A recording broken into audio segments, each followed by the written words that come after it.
world this dangerous, with a crisis as tough as Iraq, hard truths need to be told. Joe Biden says this war must end now. This war must end now. In '05, this is what Joe Biden was saying. We can call it quits and withdraw from Iraq. I think that would be a gigantic mistake. Or we can set a deadline for pulling out, which I fear will only encourage our enemies to wait us out. Equally a mistake. You've changed your mind. Well, I have changed my mind, but I haven't changed my mind in any fundamental way. If you go back and look at those other quotes I had at the same time, I say you need a political solution here.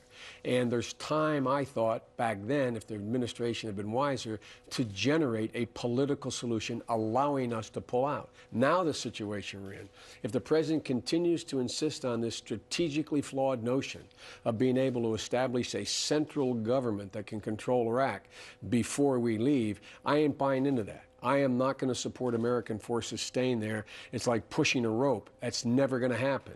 The only way this is going to happen is do it, General, you just heard from the commission. One, begin to draw down, what's the Biden-Levin language, begin to draw down our combat troops. That's over a year ago. Begin to do that with an end date of getting them all out. In the meantime, work out a political solution. We need a diplomatic offensive. We should be calling an international conference with the major powers to bring Iran, Turkey, Syria, and Saudi Arabia in and say, here's the deal, here's the political solution, sign on to it. That's the only way out. Will you insist on a firm withdrawal date? I will insist on a firm withdrawal, beginning to withdraw the troops, and I will insist on a date, a target date to get American combat forces out, all but those who are necessary to protect our civilians that are remaining there, and all but those who are needed in order to deal with providing for al-Qaeda not being able to reclaim large swaths of territory. But look, none of that will matter. I won't even support that if we don't move toward a rational political solution, which is to decentralize the government according to the Iraqi Constitution to give this country a chance to stay together.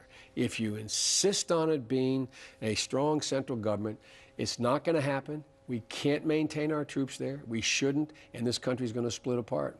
If, in fact, the president does not accept a firm withdrawal date, will you vote to cut off funding? Look, I went to Iraq for two reasons. One, to see what was going on with these mine-resistant vehicles I've been pushing and we funded in the last vote we had. I went into Ramadi. These kids, and they're kids, young soldiers who were driving these up-armored Humvees, gleefully took me over and showed me a new what they call Cougar, these mine-resistant vehicles. They showed me a photograph, Tim. I wish I had brought it with you. And it showed one of these vehicles being exploded with 250 pounds of TNT and a roadside bomb. It took this vehicle that weighs tons all the way up higher than a telephone pole, knocked down the wires. Guess what happened? Every one of those kids survived. Every one of them inside that vehicle. They'd all be dead if they were in that up-armored Humvee. I will vote as long as it's a single troop in there that we are taking out or maintaining. Either way, I will vote for the money necessary to protect them, period. John Edwards, one of your opponents, says it's time for Congress to stand its ground. If there's no timetable, there's no funding. Look, this is my 8th trip to Iraq, and with John were with me. I wish John and the rest of them had got inside that new Cougar and seen the looks on these kids' faces and seen how they realize their lives are increased, lifespans increased by 80% if we continue to fund building these vehicles, which cost billions of dollars to build. I am not going to fail to protect these kids as long as we have a single solitary troop in Iraq. Many Democrats who will vote in the primary, Senator, will say, the only way to stop this war, Senator Biden, is to cut off funding. Everything else is small talk. And unless you're willing to do that, you will not be the Democratic nominee. First of all, let's speak truth to power here. You need 67 votes to cut that off. All 51 votes will do is delay building these vehicles.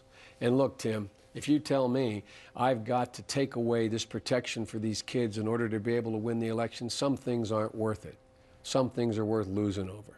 That would be worth losing over. Hundreds of lives are being saved and will be saved by us sending these vehicles over, which we are funding with this supplemental legislation. And I want to ask any of my other colleagues, Would they, in fact, vote to cut off the money for those troops to protect them? That's the right question. This isn't cutting off the war. This is cutting off support that will save the lives of thousands of American troops. Josh Bolten, the White House Chief of Staff, told USA Today there will be a sizable presence of U.S. troops in Iraq when George Bush leaves office. His new book, Robert Draper, has said that, in Dead Certain, that the president told him he was playing for October, November, so that there'd be enough people in the Republican Party and in the Democratic Party who would say, well, you know, maybe the surge is working. We ought to stay there with a sizable force. Tim, I think it was on your program about a year ago, I said, when you asked me about Rumsfeld and Cheney, I said, they're smart guys. I said, how could they think things are working? And I said, they're smart guys. I'll tell you what their plan is. Their plan is to keep this stitched together for the next 20 months in order to hand this problem off to the next president, because they don't know what to do. They're unwilling to make the kind of changes necessary in strategy to be able to bring our troops home without leaving chaos behind. I would argue Draper's reference there reinforces the point I've been making. This president has no plan how to win and/or how to leave.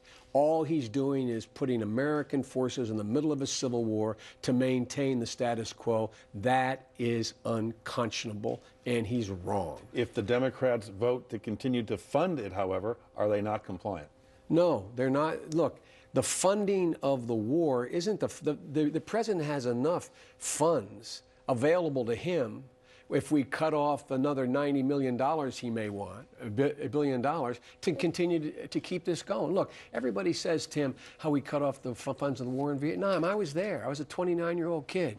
It wasn't until 1975 we cut off funds, and that was only after we brought the majority of the troops home.